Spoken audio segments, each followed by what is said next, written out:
En esta mañana vamos a estar estudiando, después de haber visto cómo llegó con poder, vamos a estar hablando entonces de la obra del Espíritu Santo, o el Espíritu Santo en la fructificación, pero particularmente vamos a ver su obrar en el Nuevo Testamento.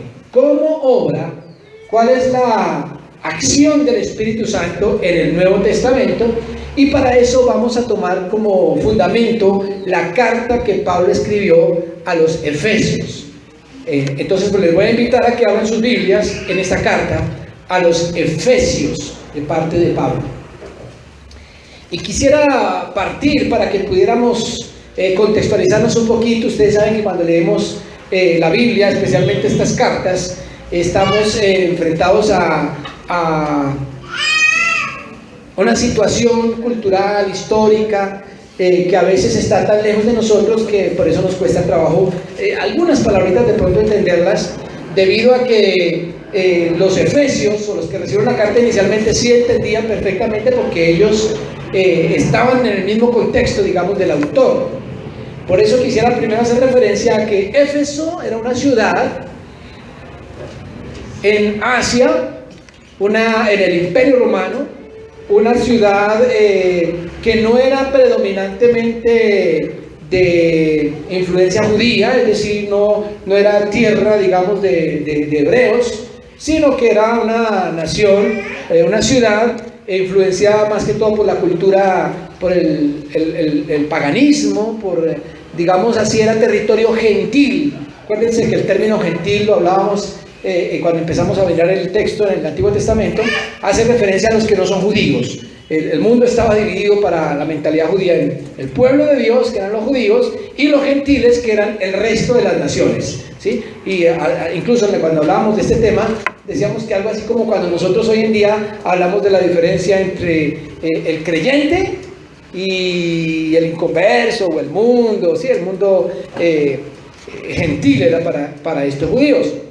Así que la iglesia de Éfeso era predominantemente gentil, y la iglesia estaba creciendo allí. Cuando la iglesia se empezó a desarrollar, los primeros creyentes eran judíos y eran conocedores de las escrituras del Antiguo Testamento. Ellos básicamente necesitaron aceptar que Jesucristo era el Mesías que prometían las escrituras del Antiguo Testamento. Así que fue un paso relativamente corto el que dieron para hacerse parte de la iglesia.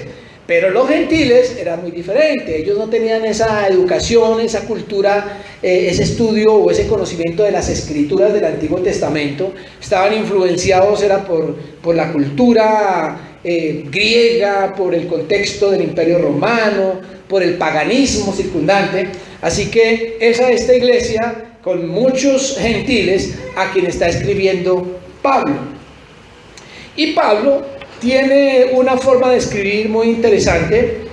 Su metodología casi en todas las cartas es dedicar los primeros capítulos a lo que podríamos llamar teología, a dar una enseñanza teológica, una enseñanza religiosa, una argumentación de su concepción acerca de Dios, y al final de las cartas le daba aplicación a eso, para no quedarse allá como en la teología, como que aterrizaba esa teología como diciendo, pero esa teología no tiene sentido si no tiene una parte práctica en nuestras vidas. Efectivamente, aquí en Efesios Pablo hace eso. Primero enseña teología, y en la parte final nos dice cómo se debe practicar o aplicar esa teología. Y en ese sentido, precisamente vamos a mirar el obrar del Espíritu Santo en la carta a los Efesios, porque uno de los temas centrales de esta carta es el Espíritu Santo. Pero aquí nos habla del obrar en lo que es ahora la iglesia. Y así como Pablo divide su carta en dos, pues nosotros también vamos a hablar de dos partes. Porque vamos a hablar en primer lugar de los beneficios otorgados por la obra del Espíritu Santo. Los beneficios otorgados por la obra del Espíritu Santo. Bueno, quiero aclarar y recordarles más bien que la Biblia, cuando nosotros nos acercamos a la palabra de Dios, siempre vamos a encontrar, por un lado, promesas, beneficios, riquezas, noticias buenas que nos trae el Señor a nosotros, que uno mira esas cosas que promete la Biblia, esas cosas que nos ofrece, eso que da, y uno abre los ojos con alegría, se le hace la boca agua pensando en estas bendiciones que el Señor tiene para nosotros, y uno es feliz escuchando lo que el Señor trae para darnos. Por eso nos encantan tanto las promesas, y por eso incluso se venden Biblias con las promesas subrayadas como para que le salte a uno los ojos de alegría. Pero la Biblia también tiene otras partecitas que no son promesas sino demandas de Dios, exigencias de Dios, órdenes de Dios, guía, instrucciones, que a veces cuando uno las escucha como que ya no se le agrandan tanto los ojos, uno como que dice, y ya mira las órdenes como con cierto recelo y por no decir pereza, ¿cierto? Porque Dios también demanda. Pero a veces somos como el joven rico que se le acercó a Jesús y le dice, Señor, ¿qué bien debo hacer para heredar la vida eterna? ¿No? Él estaba pensando en recibir, en heredar. Y entonces él llega con ganas, ¿qué debo hacer para heredar? Y el Señor le dice, bueno, guarda los mandamientos, y empiezan allí a dialogar, y el joven estaba dispuesto a lo que fuera, hasta cuando el Señor le dice, te falta una cosa, vende todo lo que tienes y dalo a los pobres. Y ahí sí se le cerraron los ojos. Como que no, Señor, ya me estás exigiendo demasiado, dio media vuelta y se fue. Porque a veces las exigencias de Dios no son tan agradables como las promesas. Bueno, resulta que cuando el Espíritu Santo viene a nuestras vidas, nos trae grandes beneficios. Y vamos a mirar cómo Pablo plantea sus beneficios aquí en la carta a los Efesios. Pero también plantea ciertas responsabilidades. Así que le invito para que escuche primero los beneficios y cuando lleguemos a las responsabilidades, por favor, no se vaya a ir. Vamos a empezar entonces con el capítulo 1, Efesios capítulo 1, versículo 1, pero de una vez vamos a ir aquí desglosando esos beneficios. En primer lugar, la carta a los Efesios nos muestra que la presencia del Espíritu Santo en nuestras vidas viene como mostrándonos que somos propiedad absoluta de Dios. Capítulo 1, versículos 1 al 14 dice así: Pablo, apóstol de Jesucristo por la voluntad de Dios, a los santos y fieles en Cristo Jesús que están en Éfeso. Bueno, este es el estilo de escritura de esa época. Hoy en día cuando uno escribe una carta, primero pones la fecha y el encabezado y al final pones su firma. En esa época la firma iba por delante. Primero aparecía el nombre del que firmaba. Entonces por eso dice Pablo, apóstol de Jesucristo por la voluntad de Dios, y de una vez pone también los destinatarios. Entonces, esta carta va para los santos y fieles en Cristo Jesús que están en Éfeso. ¿Qué significa eso de que santos y fieles? ¿Por qué les dice así? ¿Qué nos indica el hecho de que los llame de esta forma? ¿Qué son qué? Que son creyentes, ¿cierto? Que son iglesia, que son conocedores de Dios, que tienen una relación con Jesucristo, aun cuando vengan del judaísmo o vengan del mundo gentil. Pero está escribiéndole a la iglesia que se ha establecido en la ciudad de Éfeso. Y luego les dice versículo 2, gracia y paz a vosotros, de Dios nuestro Padre y del Señor Jesucristo. Y aquí vamos a mirar desde un principio que Pablo va a estar refiriéndose a nosotros y a vosotros. Y cuando se refiere a vosotros, pues se está refiriendo a esa iglesia especialmente compuesta por gentiles. Y cuando habla de nosotros, va a estar o refiriéndose a todos, incluyéndose él, o refiriéndose a los judíos, porque él es judío y también habla del pueblo judío en algunos momentos. Miremos lo que dice entonces con la venida del Espíritu Santo. Miren el vocabulario tan atractivo que aparece a partir del versículo 3. Bendito sea el Dios y Padre de nuestro Señor Jesucristo, que nos bendijo con toda bendición espiritual en los lugares celestiales en Cristo, según nos escogió en Él antes de la fundación del mundo, para que fuésemos santos y sin mancha delante de Él, en amor, habiéndonos predestinado para ser adoptados hijos suyos por medio de Jesucristo, según el puro afecto de su voluntad, para alabanza de la gloria de su gracia, con la cual nos hizo aceptos en el amado, en quien tenemos redención por su sangre, el perdón de pecados según las riquezas de su gloria. ¿Sí ven todo este vocabulario de grandeza, de abundancia, de riqueza? Miren el 8, que hizo sobreabundar para con nosotros en toda sabiduría e inteligencia, dándonos a conocer el misterio de su voluntad, según su beneplácito, el cual se había propuesto en sí mismo, de reunir todas las cosas en Cristo, en la dispensación del cumplimiento de los tiempos, así las que están en los cielos como las que están en la tierra. En Él, asimismo, tuvimos herencia, habiendo sido predestinados conforme al propósito del que hace todas las cosas según el designio de su voluntad, a fin de que seamos para alabanza de su gloria. Nosotros, los que primeramente esperábamos en Cristo, ¿a quién se refiere? A los judíos, ¿cierto? Nosotros los que primeramente esperábamos en Cristo, pero el versículo 13 los incluye a ellos y dice: en Él también vosotros, habiendo oído la palabra de verdad, el evangelio de vuestra salvación, y habiendo creído en Él, fuisteis sellados con el Espíritu Santo de la promesa, que es las arras de nuestra herencia, hasta la redención de la posesión adquirida para alabanza de su gloria. ¿Pueden decir amén?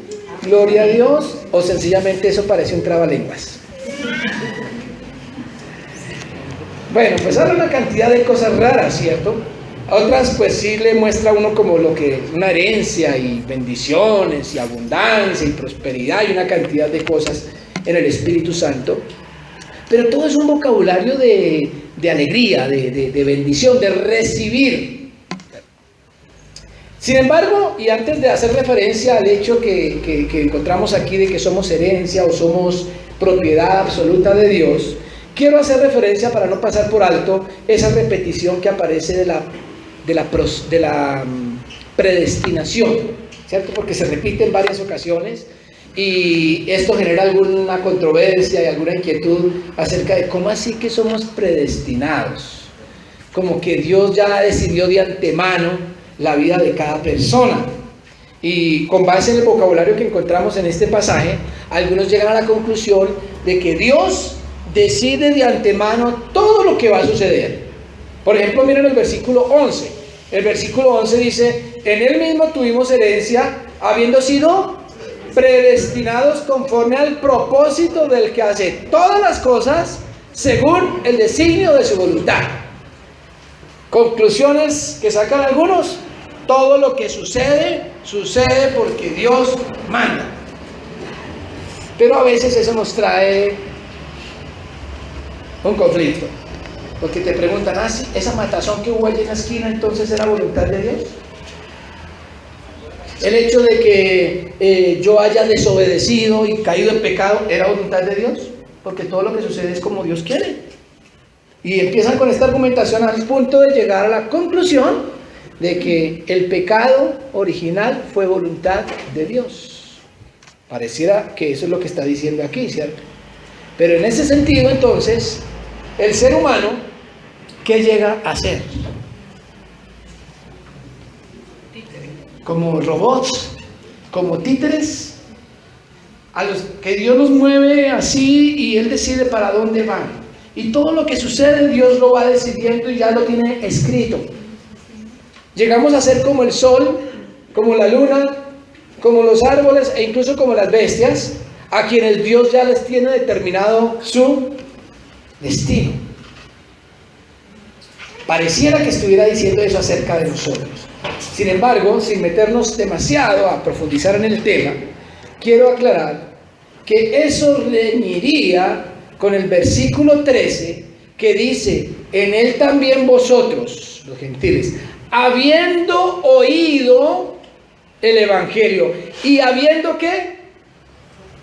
¿Sí lo están leyendo? Habiendo creído, ¿qué pasó? Fuisteis sellados con el Espíritu Santo. ¿Qué se necesita para recibir el sello del Espíritu Santo? Oír y responder con una fe, creer. Así que sería contradictorio decir que todo lo que sucede es decidido por Dios de antemano. Pareciera, confunde un poquito el texto al pensar que Dios ha determinado y tiene escrita la vida de cada persona. Hace poquito estábamos visitando una familia donde una persona asiste a un grupo que se llama Gnosis, y allí les enseñan eso, que toda la vida del ser humano ya está predestinada. Por lo menos eso era lo que ella me decía. Entonces las desgracias que estamos viviendo, me decía ella, porque están pasando por dificultades, eso ya lo decidió Dios de antemano, ¿cierto? Pero el texto pareciera contradictorio, porque en una parte dice que Dios ha predestinado, pero en otra parte dice que espera una respuesta de cada persona.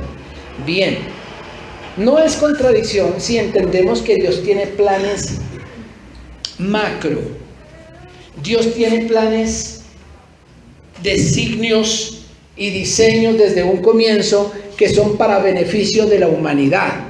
Y cuando Él escogió al pueblo de Dios en el Antiguo Testamento, el pueblo de Israel, Él tenía un proyecto con el pueblo. Y cuando en el Nuevo Testamento Él habla de la iglesia, Él tiene un proyecto predeterminado para la iglesia. Y cuando Pablo habla de que nos predestinó, hace referencia a ese pueblo llamado iglesia.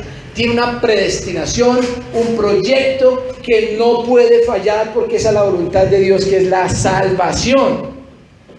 Pero ser parte de ese pueblo, ser parte de esa iglesia, es algo para lo cual Él espera una respuesta individual. La invitación es para todas las gentes, para todas las naciones, para todos los pueblos, para todas las épocas, pero la decisión, la respuesta, la fe depende de cada individuo. En ese sentido, esa predestinación no está hablando de individuos, sino de un cuerpo llamado iglesia. Dios tiene un plan para eso, pero precisamente esto está invitando a que cada persona pueda oír y creer en el Evangelio. Aclarando esto, lo primero que encontramos aquí en este texto, entonces, repitiendo el versículo 13, en él también vosotros, habiendo oído la palabra de verdad, el Evangelio de vuestra salvación, y habiendo creído, ¿qué? Fuisteis sellados con el Espíritu Santo de la promesa. Lo primero que nos está diciendo aquí es que el Espíritu Santo viene a nuestras vidas como una especie de sello.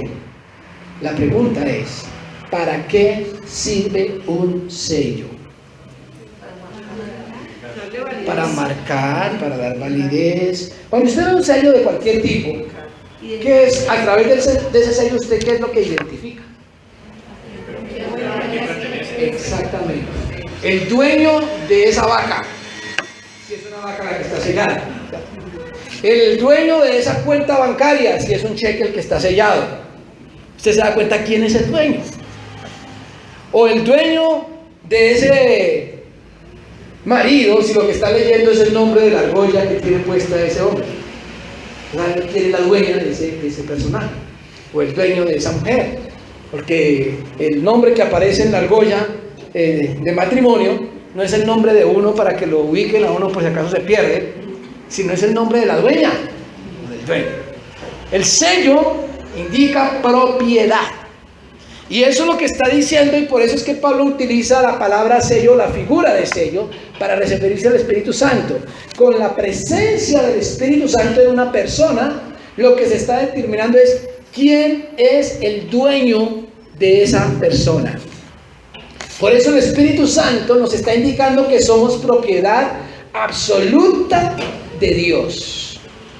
Pero el texto, versículo 14, también dice que Él es las arras de nuestra herencia, hasta la redención de la posesión adquirida para alabanza de su gloria. Ese sello nos está mostrando por lo menos tres cosas. Número uno, ¿quién es el dueño de mi vida? Número dos, la garantía de que me espera una herencia todavía mayor, que Dios tiene algo prometido para mí, grande, una herencia divina, y que el Espíritu Santo está colocado como como garantía. Las arras se usan para la garantía, ¿no? Es como la cuota inicial de un negocio, y el Espíritu Santo está allí para mostrarnos y recordarnos que tenemos una herencia divina. Jesucristo, cuando se despidió de sus discípulos, les dijo: no se turbe vuestro corazón, no se preocupen, yo me voy a ir, pero me voy a ir a prepararles una morada en el cielo. Hay una herencia que Dios nos tiene prometida, y el Espíritu Santo está aquí para recordarnos esa herencia. Pero en tercer lugar, aquí en el tema del sello, también nos está diciendo que esa posesión adquirida es para alabanza de su gloria. O sea que el sello también nos está mostrando el propósito de Dios con nuestras vidas. Es para que seamos alabanza de su gloria. Así que la presencia del Espíritu Santo en la iglesia, en el Nuevo Testamento, nos recuerda que somos propiedad absoluta de Dios.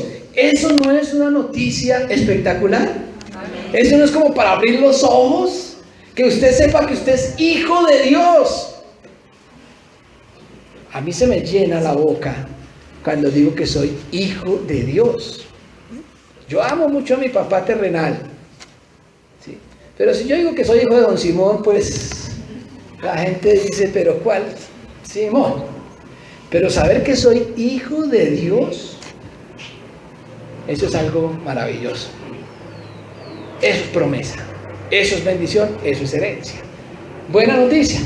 En segundo lugar, el texto nos dice que la presencia del Espíritu Santo, o la obra del Espíritu Santo, es que seamos reconciliados con Dios. Miren lo que encontramos en el capítulo 2, versículos 14 al 18. Dice: y Él os dio vida a vosotros cuando estabais en vuestros delitos y pecados. Eso de delitos y pecados quiere decir separados de Dios, con una relación rota con Dios, en los cuales, es decir, delitos y pecados, anduvisteis en otro tiempo, ¿cierto? Ya no, siguiendo la corriente de este mundo, conforme al príncipe de la potestad del aire, el espíritu que ahora opera en los hijos de desobediencia, entre los cuales también todos nosotros vivimos en otro tiempo en los deseos de nuestra carne, haciendo la voluntad de la carne y de los pensamientos, y éramos por naturaleza hijos de ira. ¿Qué dijimos que el Espíritu nos hace? Hijos de Dios. Pero antes éramos, dice ahí, hijos de ira, lo mismo que los demás, ¿cierto? Anteriormente. Miremos el versículo 14. 2:14. Porque Él, o sea Cristo, es nuestra paz, que de ambos pueblos hizo uno. ¿Cuáles ambos? Los judíos y los gentiles. Hizo uno, dice, derribando la pared intermedia de separación, aboliendo en su carne las enemistades, la ley de los mandamientos expresados en ordenanzas, para crear en sí mismo de los dos un solo y nuevo hombre, haciendo ¿qué? La paz. Y mediante la cruz reconciliar con Dios a ambos en un solo cuerpo, tanto a judíos como a gentiles, matando en ella las enemistades, en la cruz. Versículo 17. Y vino y anunció las buenas nuevas de paz a vosotros que estabais lejos y a los que estaban cerca, porque por medio de él, los unos y los otros, tenemos entrada por un mismo ¿qué? Espíritu al Padre. el Espíritu Santo fue dado para formar de esos dos pueblos, judíos y gentiles, un solo pueblo, un solo cuerpo, con un solo espíritu, quitando las barreras de enemistad que habían. Ustedes recordarán que para los judíos, los gentiles eran inmundos. Sí, los gentiles eran... Había un dicho que decía, un dicho judío, que decía en esa época, por la concepción que tenían del mundo: Señor, gracias a Dios que no soy gentil, ni mujer, ni perro. O sea, ser judío, eso era para ellos motivo de discriminación. Y entonces hablaban de los gentiles como un pueblo inmundo.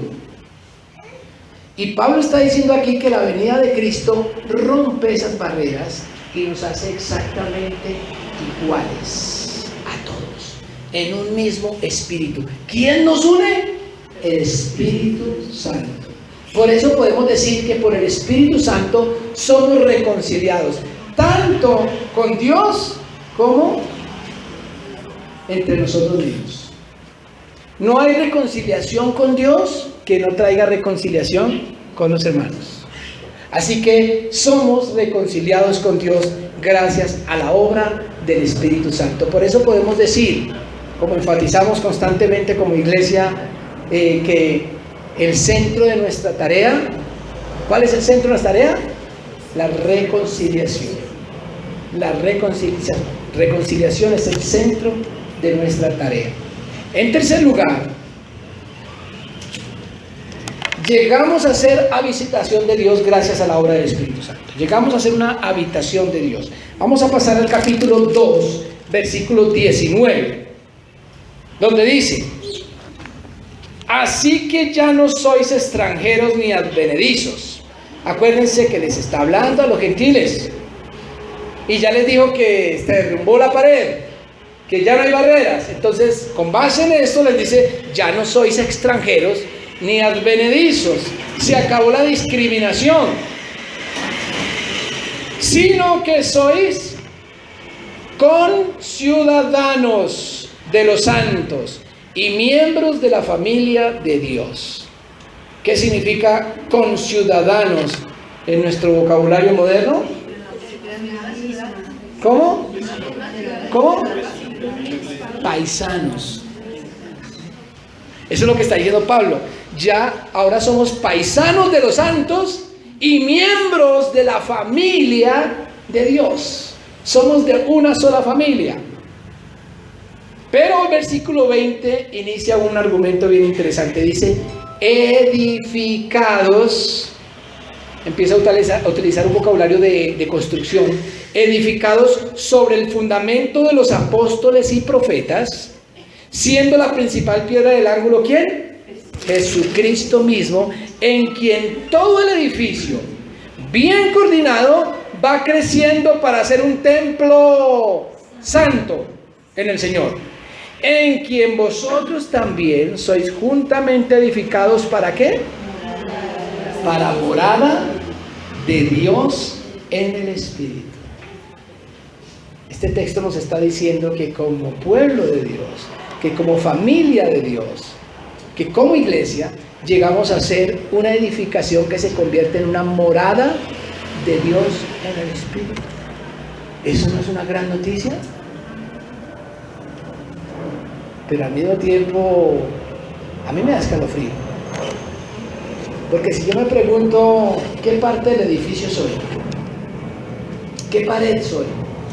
¿Qué ladrillo soy? Vengo a pensar, ¿seré una parte del edificio limpia y digna para que habite Dios ahí? Usted no se preocupa de una manera especial cuando va a recibir una visita en su casa, importante, en tener la casa bien limpia. ¿No le da pena cuando de pronto llega alguien de visita y la casa está sucia? ¿Verdad que sí? Imagínense ustedes pensar que en esta habitación mora Dios.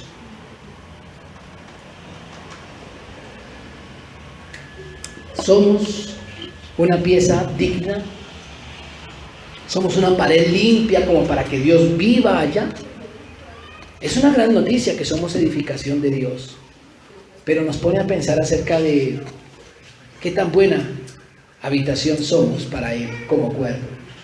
Por el Espíritu Santo llegamos a ser habitación de Dios. En tercer lugar, llegamos a ser pueblo de Dios. Capítulo 3, versículos 1 al 7 dice: por esta causa yo, Pablo, prisionero de Cristo Jesús por vosotros los gentiles. Aquí nos comprueba que sí le está hablando a los gentiles, como pueden ver, ¿sí?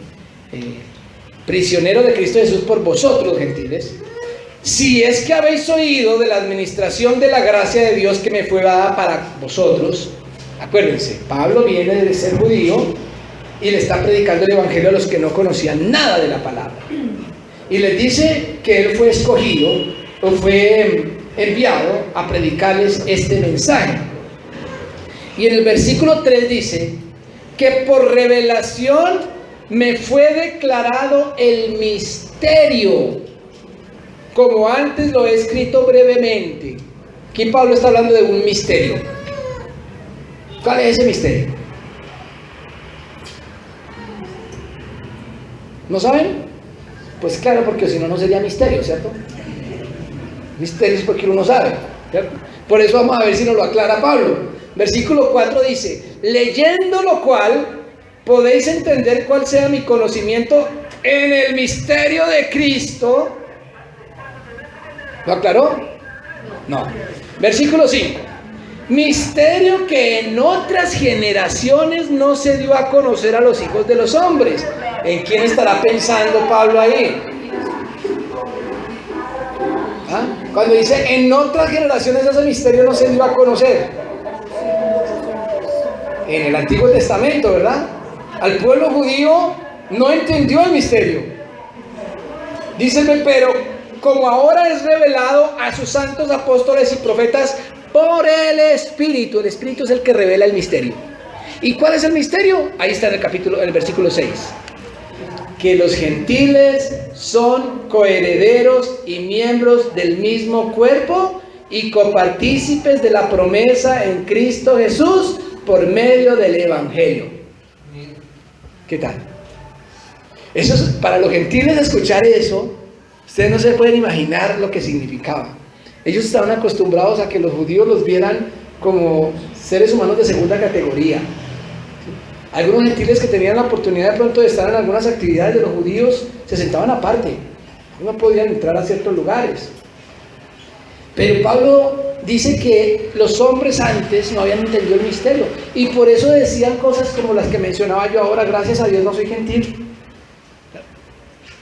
Había esa discriminación porque ellos, llamarse pueblo de Dios para ellos significaba ser especiales y estar separados aparte, no entendiendo el llamado que Dios le hizo a sus padres inicialmente, a Abraham, Isaac y Jacob, cuando les dijo: en ti serán benditas todas las familias de la tierra, no solamente los judíos.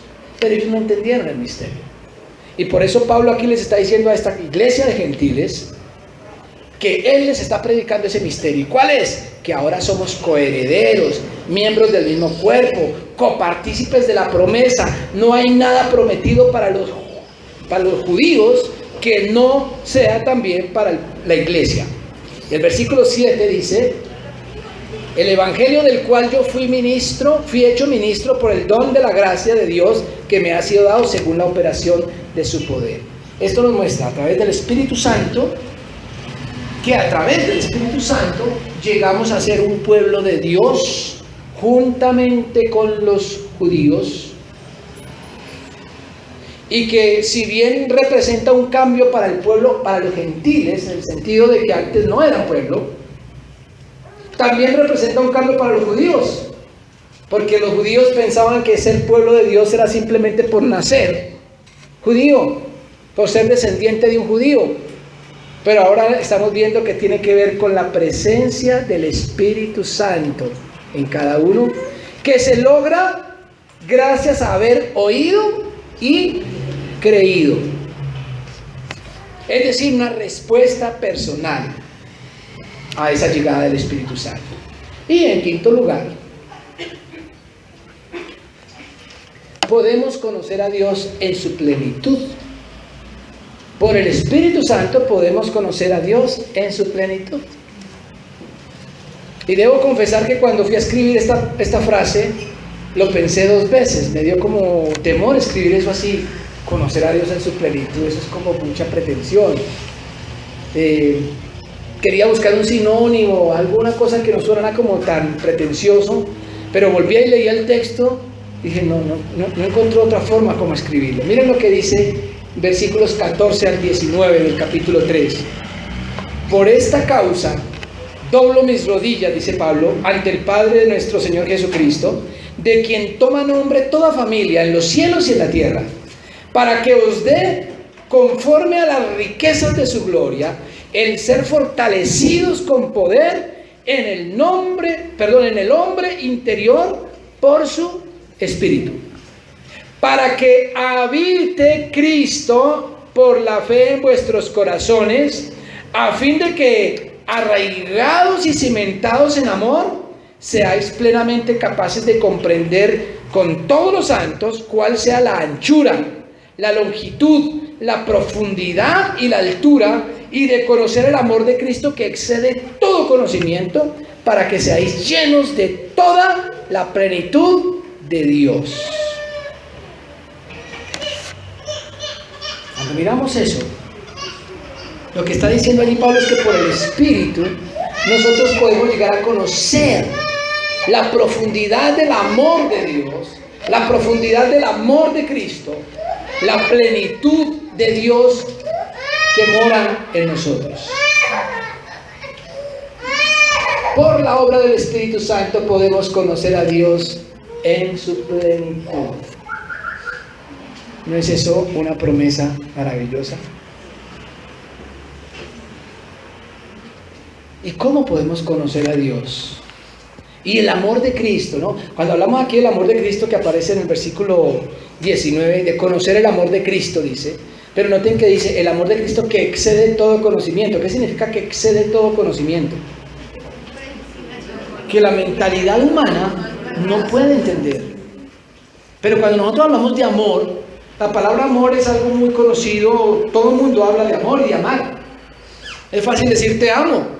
Es muy fácil decir hacer el amor. Todo el mundo cree entender lo que es el amor. Entonces, ¿por qué habla Pablo del amor que excede todo conocimiento? Tiene que ser algo muy especial. Algo que es producido por la obra del Espíritu Santo, razón por la cual el mismo Pablo en otra carta dice que el fruto del Espíritu es amor. Empieza por ahí la lista, el amor. Pero hay tantas ideas de amor, tantas ideas. Hace poquito escuché a una especialista en el amor, por lo menos ella pensaba que era una especialista, una doctora, una científica que descubrió el agua tibia. Hablar e incluso escribió un libro que habla acerca del poliamor. El poliamor. Y ella en su libro habla acerca de la posibilidad de entablar relaciones sexuales con diferentes personas. Que ella descubrió las riquezas del amor en el poliamor. Que ella antes era monógama, pero no conocía sino una partecita del amor. Pero cuando entendió que el amor no lo podía expresar a muchas personas, e incluso de diferente sexo, entonces ese es el verdadero amor, el poliamor. ¿Ese será el amor del que está hablando el texto bíblico? El amor de Cristo que excede todo conocimiento. La palabra amor aquí es una palabra que ustedes conocen muy bien, que es agape. Es un amor que solo se puede entender en su profundidad por el conocimiento de Dios. Hablando con parejas, con matrimonios, hemos enfatizado mucho la diferencia entre los diferentes tipos de amor que aparecen en el texto griego, que es filos, eros, storge y agape. Y una conclusión a la que hemos llegado es que una persona sin Dios puede amar con filos, que es el amor de amistad, puede amar con eros, que es el amor de atracción sexual, puede amar con storge, que es el amor de consanguinidad, que es natural, nace con nosotros. Pero el amor agape no se puede practicar si no se conoce a Dios. No es posible. Y no es una interpretación o posición personal. Juan es muy claro cuando dice: el que no ama no ha conocido a Dios, porque Dios es amor. Este amor de Cristo solo se manifiesta y se entiende en la profundidad por la obra de Jesucristo en la vida del ser humano. Es por eso que confundimos tanto el amor en el mundo, al punto que algunos han llegado a la conclusión de que lo más cercano al amor es el odio, porque un día te amo y otro día te odio. Lo más cercano al amor es el odio.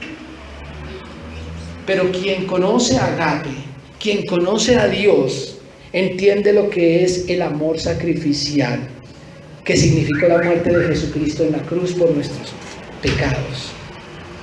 Ese amor, que excede todo conocimiento, solo es posible conocerlo por la obra del Espíritu Santo en nuestras vidas. Podemos conocer a Dios en su plenitud. Así que tenemos grandes beneficios por la obra del Espíritu Santo. ¿Amén? ¿Les gustan esos beneficios? ¿Quieren recibirlos? Pero antes de decir amén, quiero que escuchen las responsabilidades. Vamos a mirar cuáles son las responsabilidades adquiridas por la obra del Espíritu Santo. Porque a uno le encantan los beneficios. Ay, tan rico tener el Espíritu Santo para tener dones, para hacer milagros. Tan rico que sería hablar en lenguas. Tan rico esto y hacer y lo otro. Riquezas, riquezas. Pero resulta que el Espíritu Santo trae responsabilidades. Y Pablo nos deja ver esas responsabilidades en la misma carta. En la segunda parte de su carta, y digo segunda parte porque, como les decía al principio, él primero habla de teología y luego de la parte práctica. Y para que se den cuenta el cambio de las dos partes, leamos el versículo 21 del capítulo 3.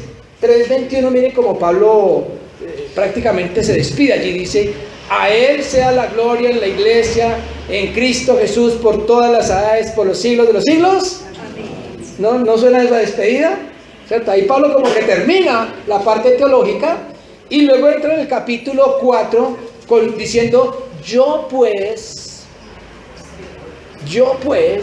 no es que Pablo sea paisa o pastuso y le meta ahí el pues, como una expresión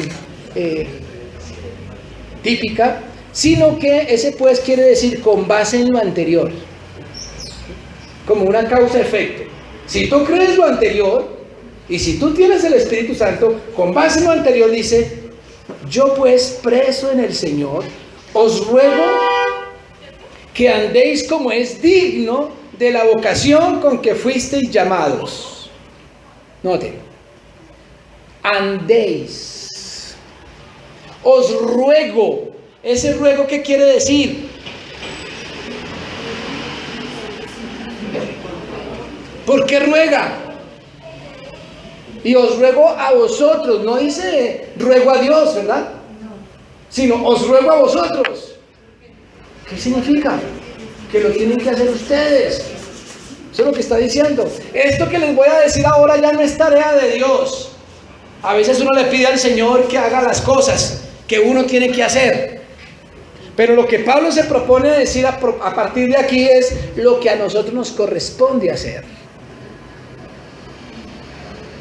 Andéis como es digno de la vocación. Es decir, tú andas como es digno de alguien que hace parte del edificio donde vive Dios. Tú caminas como suele caminar un hijo de Dios, porque es rico decir yo soy hijo de Dios, pero la pregunta es, ¿caminas como tal? No hay sea que nos pase un amigo que decía: ¿usted no sabe quién soy yo? Soy hijo de Dios. Conmigo no se pueden meter porque yo soy hijo de Dios. Eso de usted no sabe quién soy yo, no hay necesidad de decirlo. De acuerdo a cómo usted viva, la gente se va a dar cuenta, este es hijo de Dios. Por eso Pablo dice, andad como es digno de la vocación con que fuisteis llamados. Y entonces empieza a manifestar aquí algunas responsabilidades de ese andar. En primer lugar, tener el Espíritu Santo implica una responsabilidad que es convivir en paz y unidad en ese cuerpo llamado iglesia. Miren lo que dice el versículo 2. Con toda humildad y mansedumbre, soportándoos con paciencia los unos a los otros en amor.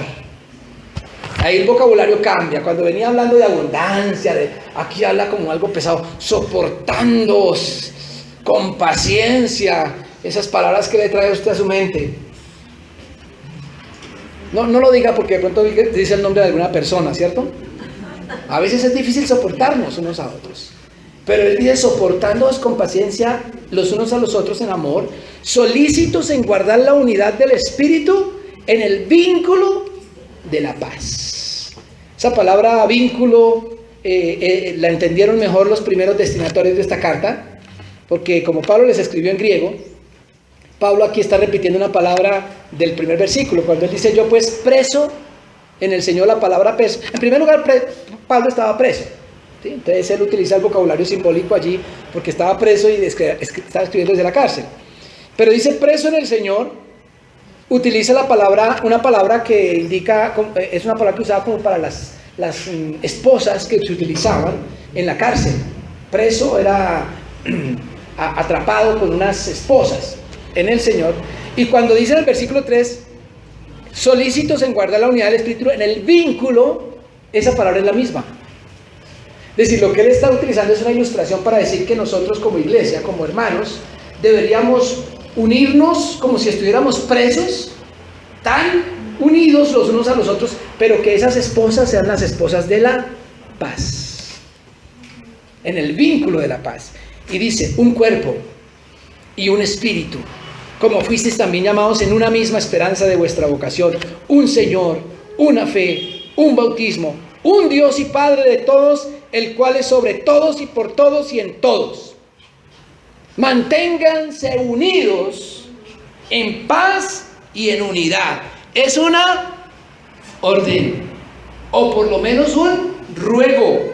¿Quiere decir que quién lo tiene que hacer? Nosotros. Nosotros no podemos decir, Señor, haz que estemos en paz. Es tarea de nosotros. Las promesas ya están en los capítulos anteriores. Aquí es los imperativos.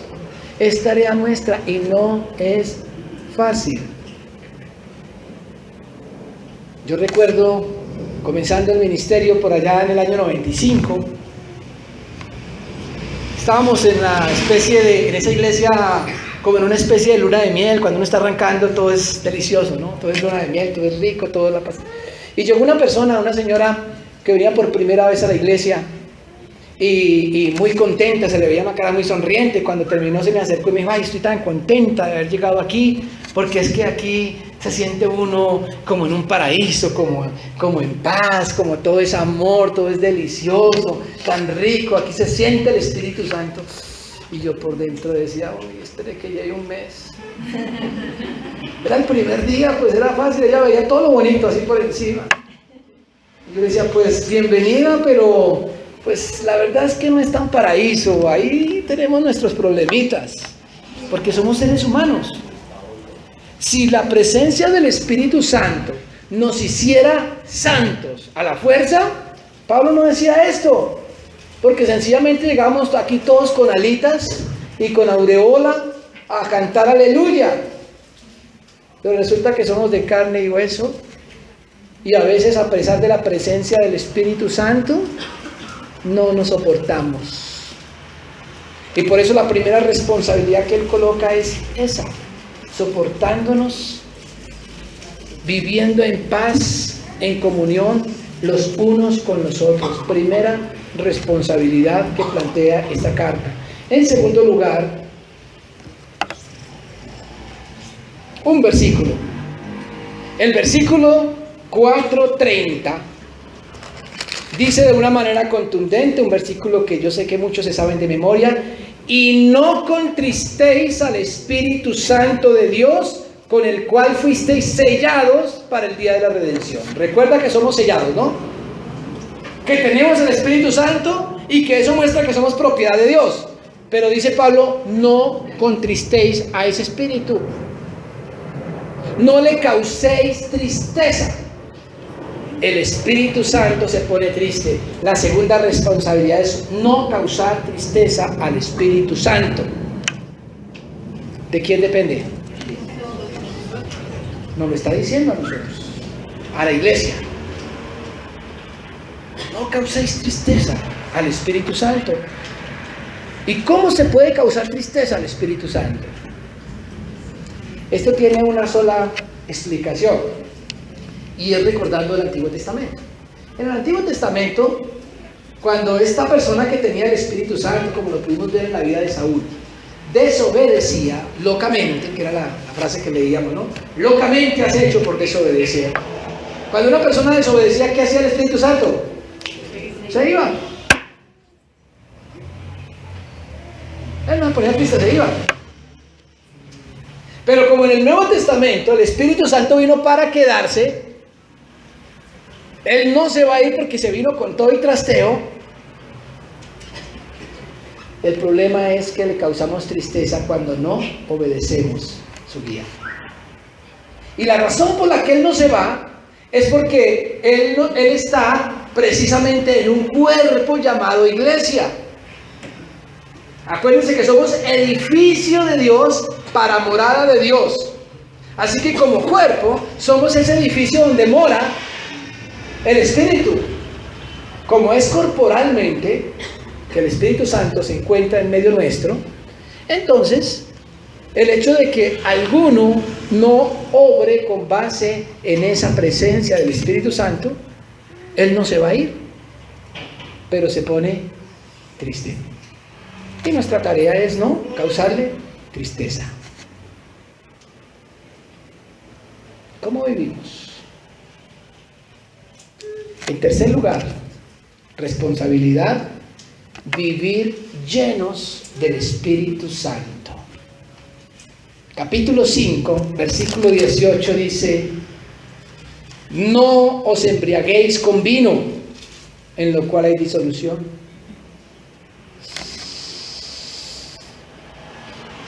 ¿Qué está diciendo?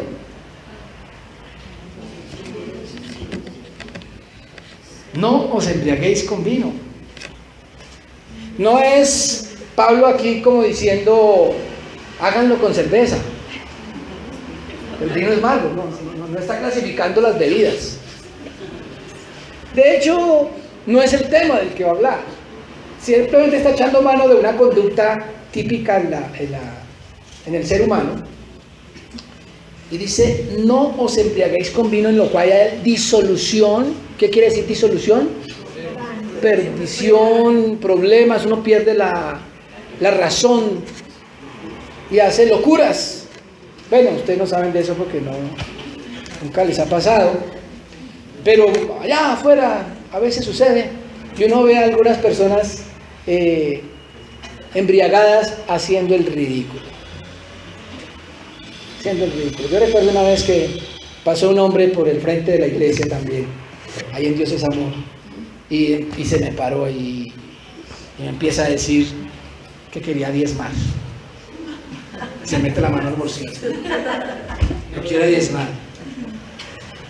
Entonces tenía un rollo de billetes, no sé si me estaba probando, pero yo le dije, muy bueno, pero venga cuando no esté tomado. No, yo sé lo que estoy haciendo. Sí, yo estoy tomado, pero yo quiero diezmar. Entonces, ¿está seguro que sabe lo que está haciendo? Me dijo, sí. Y yo conocí al tipo, que era un vecino. Le dije, bueno, le pongo una cita a tal hora aquí. Si usted sabe lo que está haciendo, nos vemos a tal hora aquí. Para esa semana le puse cita. Pues obviamente nunca llegó. Era alguien del barrio y yo lo había visto, pero no éramos amigos, así que yo constantemente me lo encontré después y cruzaba, ni se acordaba. Pero ahí fue que se gastó la plata. ¿O qué sería? Pero el vino causa disolución, perder la razón. Pero Pablo no ese es el tema que quiere abordar, porque no leemos el texto completo. Versículo 18 dice: no os embriaguéis con vino, en lo cual hay disolución, antes bien, sed llenos del Espíritu Santo. El tema de él es el Espíritu Santo. Y el imperativo, más allá del no emborracharse, es en lugar de emborracharse, ser llenos del Espíritu Santo. ¿Qué significa o cómo hace uno para emborracharse? Llenándose de licor. Y lo que está diciendo, en lugar de llenarse de licor, llénese del Espíritu Santo. ¿Tarea de quién? Mire, yo no puedo decir: Señor, lléname de tu Espíritu. Bueno, está bien que oremos así, no es que sea pecado, pero como si eso le correspondiera a Él. Según este texto me corresponde a mí, porque dice: sed llenos del Espíritu Santo. Claro, la llenura viene de Dios, pero hay algo que yo tengo que hacer si Él me está diciendo a mí que lo haga. Y que lo haga en lugar de emborracharme. Nadie va a una cantina y le dice al vecino o al amigo: emborrácheme. ¿Qué tiene que hacer para emborracharse? Tomar la botella, doblar el codo, poner la boca y llenarse de licor. Pablo está diciendo, en lugar de eso, llénese usted, ser lleno del Espíritu Santo. Hay una tarea por hacer en esta llenura, pero usted tiene que tomar la botella. Y cuando en la primera parte dice: en lo cual hay disolución, dice que en lugar de eso nos llenemos del Espíritu Santo, es porque en el Espíritu Santo no hay disolución. No hay anulación de la voluntad. Antes, al contrario, se aclara la mente, se aclaran los ojos para tomar decisiones sabias. Sin embargo, la pregunta sería: si puedo adivinarme en sus ojos, ¿y cómo hago para llenarme? ¿Qué hay que hacer? ¿Ayunar 3 días? ¿O qué hay que hacer para llenarme del Espíritu? Pues les confieso que una partecita está aquí muy clara. Miren, dice el versículo 19. El 19 dice ¿cómo? Dice: hablando entre vosotros con salmos, con himnos y cánticos espirituales, cantando y alabando al Señor en vuestros corazones, dando siempre gracias a Dios por todo, en el nombre de nuestro Señor Jesucristo. Ahí dice ¿cómo? Cantando, alabando a Dios. Es decir, lo que venimos a hacer aquí en el culto es una forma para llenarnos. ¿Usted cuando sale del culto sale lleno del Espíritu Santo? Pues eso es lo ideal, ¿no? Eso es lo ideal. Claro que a veces uno canta porque le gusta la música. Tan chévere esa canción, a mí me encanta esa canción. Tan chévere la batería, tan chévere los instrumentos. A veces a uno le gusta el arte. Pero cuando uno realmente está cantando con el espíritu, con el corazón, con la mente, con la inteligencia, cuando se piensa lo que se está cantando, y cuando nos saludamos en ese cantar, en ese rendirle culto a Dios, eso produce llenura del Espíritu Santo. Claro está, ¿con qué frecuencia lo hacemos?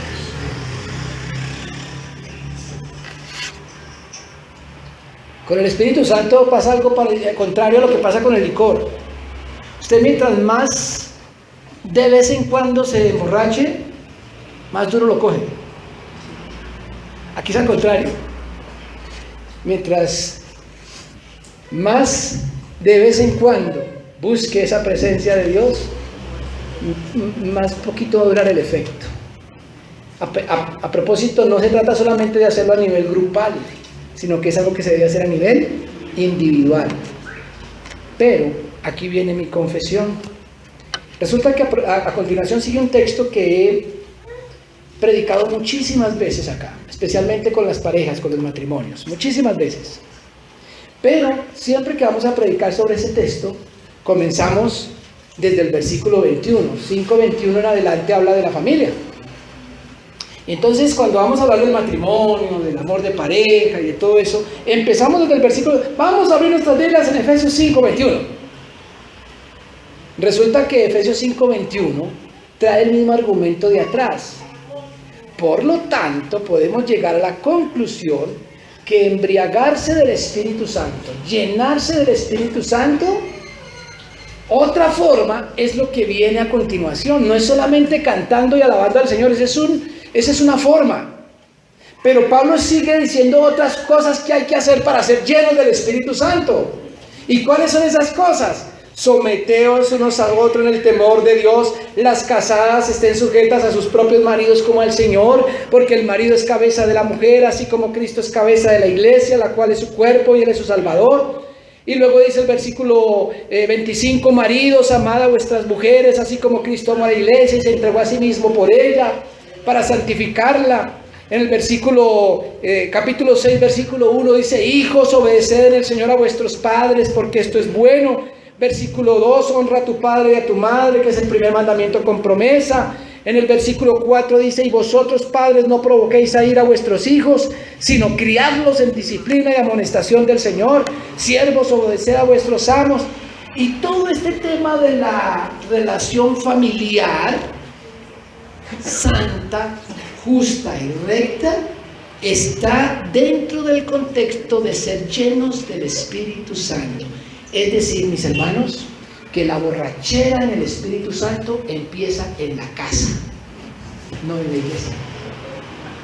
En la iglesia podemos venir a alzar las manos, a decir aleluya, a cantar salmos y cánticos espirituales como dice aquí. Pero si eso no está respaldado por un hogar que teme a Dios, por un marido que ama a su mujer como Cristo amó a la iglesia y que se sacrifica por ella, y que primero está dispuesto a derramar toda su sangre antes de levantar un dedo contra ella, por una mujer que ama y respeta a su marido como la iglesia se somete a Cristo, por unos hijos obedientes y dependientes de los padres, por unos padres que crían con respeto, con amor, sin provocar a ira a sus hijos. Si no hay un hogar donde embriagarnos del Espíritu Santo, lo que hagamos a nivel religioso, litúrgico, a veces es una sola careta.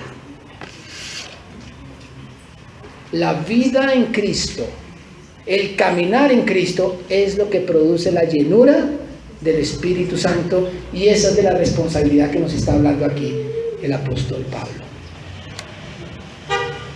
Y en cuarto lugar, es una responsabilidad también vivir armados con la palabra de Dios. Capítulo 6. Noten que este tema de la familia que estoy hablando, que está en el capítulo desde el 5:21 hasta el 6:9, si no es porque está hablando del Espíritu, uno diría, ¿eso qué hace ahí? Porque eso como que Pablo se le fueron las luces, está hablando del Espíritu Santo y resulta hablando de la familia, y luego en el versículo 10 vuelve otra vez al tema de lo espiritual. Eso nos muestra que ese tema de la vida familiar es parte de la vida en el Espíritu Santo, ¿cierto? Luego cuando llega al capítulo 6, versículo 10 en adelante, habla de la armadura del Espíritu. Otra.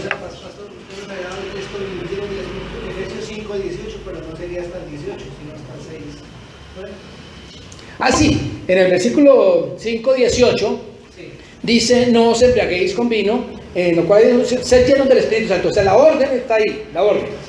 El cómo cumplir esa orden va de ahí en adelante. Correcto, gracias. Lo mismo en el capítulo 6, versículo 10 en adelante, nos habla de la armadura de Dios. Acuérdense que cuando estudiamos al Espíritu Santo en el Antiguo Testamento, una de las primeras cosas que recibió Saúl cuando recibió el Espíritu Santo fue poder para la batalla. ¿Pero cuál batalla?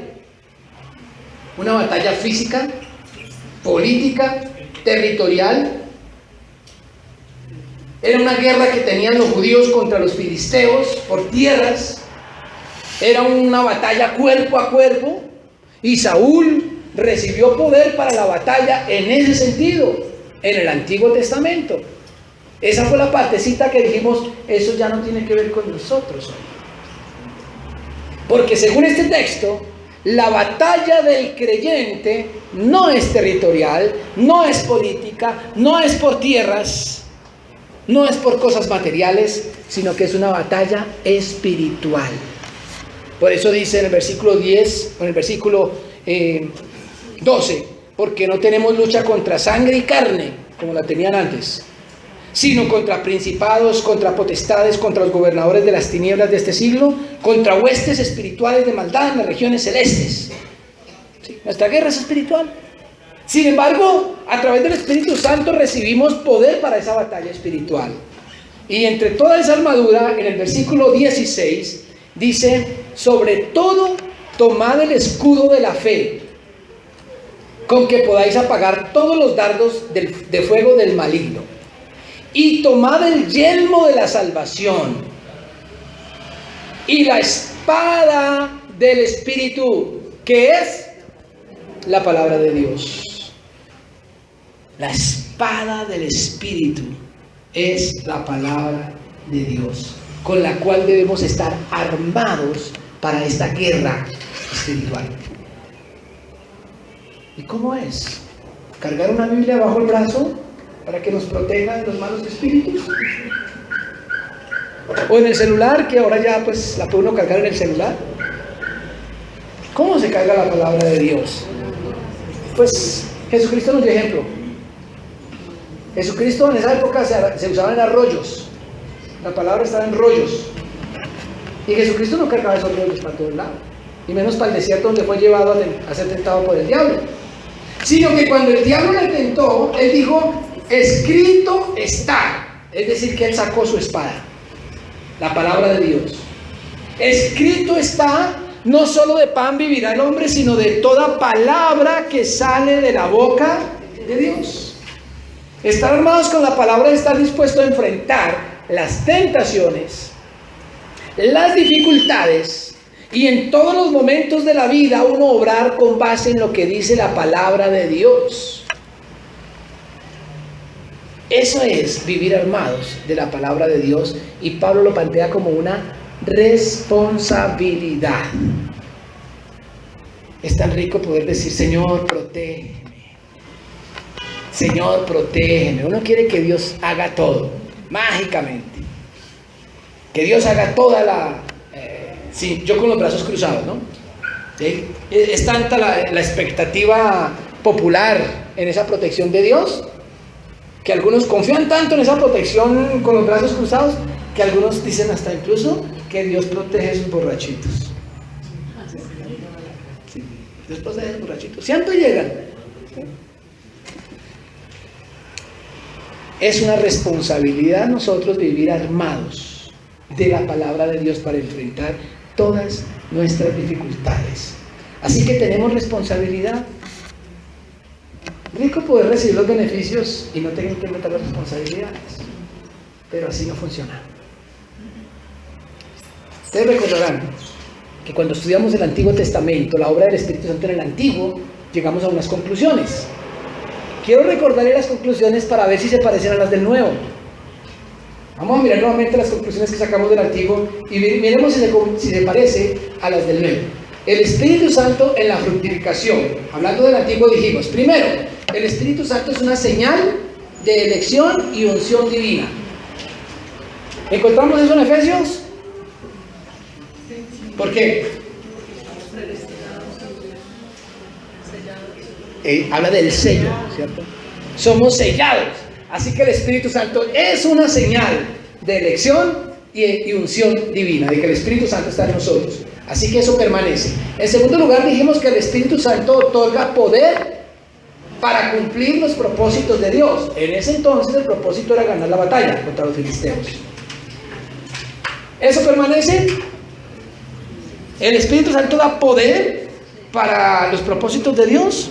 Sí, pero los propósitos ahora son otros. El propósito es salvífico, el propósito es amar, el propósito es servir, el propósito es estar unidos unos a otros. El propósito es obedecer la palabra de Dios. Sin el Espíritu yo no la podría obedecer.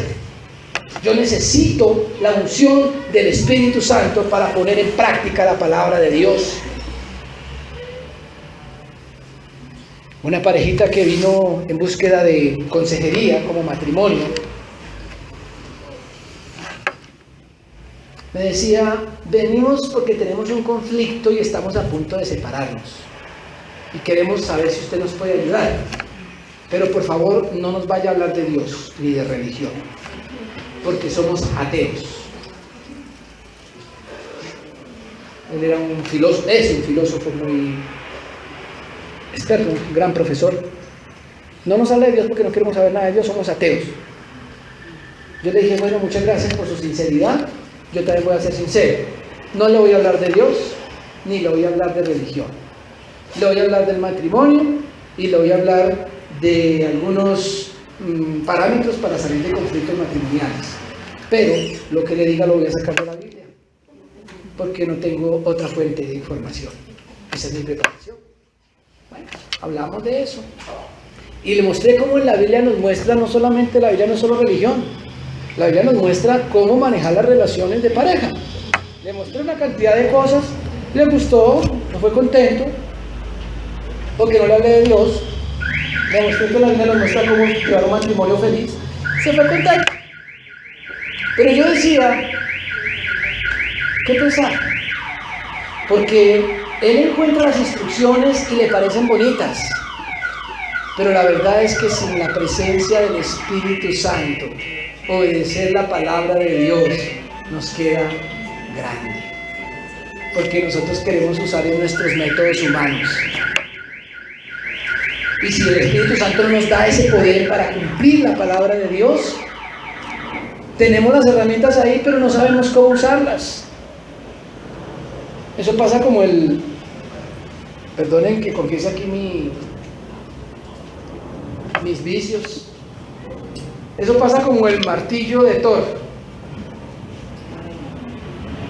No saben de qué es eso, ¿cierto?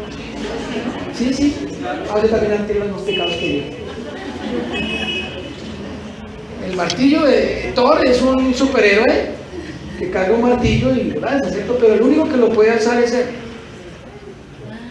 Entonces cuando alguien va a tocar, alguien ve el martillo y dice, el martillo está bueno para martillar, ese martillo está bueno para darle la cabeza a alguien, y lo va a agarrar, pero no puede, porque necesita el poder que tiene Thor.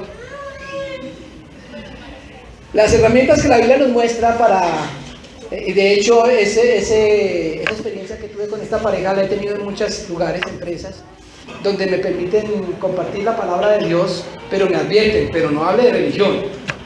Y no hago caso. Pero el problema es que la gente ve esas herramientas y dice, está chévere, me parece bueno, está chévere hacer eso.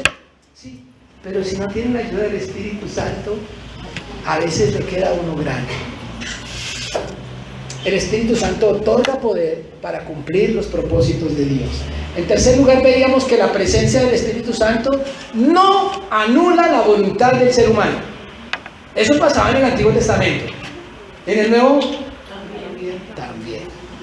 Es decir, usted puede tener el Espíritu Santo, pero si usted no le quiere hacer caso, Él no va a obligarlo a hacer nada. Él no es una camisa de fuerza. Él es para utilizar una palabra nuestra, un caballero. Nos invita, nos promete, nos aconseja, pero si nosotros no seguimos sus consejos, Él simplemente se entristece, pero no nos obliga. Así que es necesaria una acción voluntaria. Y en cuarto lugar, la desobediencia, veíamos en el Antiguo Testamento, es una locura que aparta al ser humano de Dios. ¿Podemos decir lo mismo de nuevo? Miren, recordé que el Espíritu Santo vino para quedarse. Dios no se aparta de nosotros. Nosotros nos apartamos de Él por medio de la desobediencia. Cierren sus ojos, por favor. Y yo le invito que allí con los ojos cerrados, usted le haga una oración al Señor. Lo que provenga de su corazón. No tiene que repetir una oración prefabricada. Ore lo que usted siente en este momento allí. ¿Qué quiere decir el Señor? Hablar con el Señor es algo privado, personal, individual. Solo Dios conoce su corazón.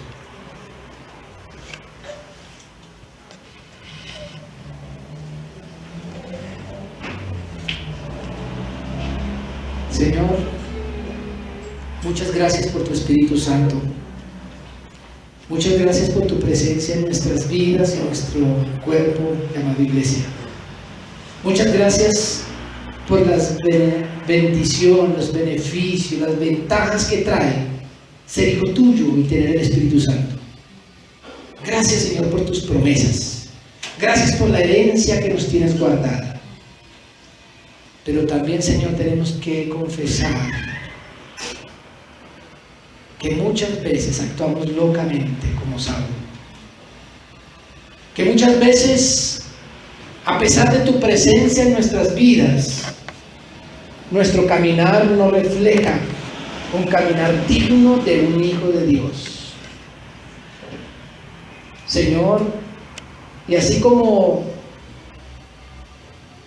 en cuerpo, como familia recibimos las bendiciones, también como familia tenemos que confesar pecados, Señor, porque mi pecado es el pecado de mi hermano y el pecado de mi hermano es también mi pecado. Por eso, en un mismo sentir, como iglesia, queremos pedirte unánimemente perdón, Señor, perdónanos, Señor, porque todos hemos pecado, porque todos nos hemos equivocado, porque todos te hemos desobedecido en algún momento, porque hemos causado tristeza a tu Espíritu Santo, porque no hemos sido una parte del edificio digna, santa y pura delante de ti, Señor. Perdona, Señor,